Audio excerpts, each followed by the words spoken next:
আসসালামু আলাইকুম, কি অবস্থা সবার? তো আজকে মাজার থেকে যাওয়ার সময় চোখ পড়ছে একটা আন্টি গরম গরম চিতই পিঠা বানাচ্ছে। তো দেখা মাত্রই তার কাছে চলে গেছি। যেহেতু দেখি তার কাছে অনেক ভিড়, সবাই খাওয়ার জন্য দাঁড়ায় পড়ছে, তাই সবার মতো আমিও দাঁড়ায় পড়ছি। আগের দিন ভাপা পিঠা দেখা মাত্রই নিয়ে নিছি, তো আজকে চিতই পিঠাও দেখা মাত্র নিয়ে নিছি। যদিও প্রতি বছর শীতকালে বাসায় শীতের পিঠা অনেক ধরনের বানানো হয়, তারপরও বাইরে থেকে নিয়ে নিলাম। যদিও এখনও শীত ভালোভাবে এসে পারে নাই, তারপরেও সব জায়গায় এখন শীতের পিঠা বানানো শুরু হয়ে গেছে।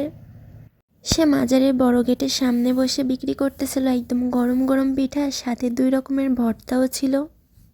অবশেষে এত সময় ওয়েট করার পরে সে আমাকে দিল, তো আমি খেয়ে টেস্ট করতেছিলাম যে কেমন হয়েছে। যদিও একদম গরমটা উঠায় দিছে আমাকে, তাই আমি গরমটা খাইতে পারতেছিলাম না। আর সাথে ভর্তা দিছে সরিষা ভর্তা, আর সরিষা ভর্তা একটু ঝাল ঝাল লাগতেছিল। কে কে শীতের পিঠা খাইছো আমাকে কমেন্ট করে জানাইবা, আর না খাইলে মাজার মোড়ে খাইতে চলে আসবে সবাই। আল্লাহ হাফেজ, ভালো থাকবেন সবাই।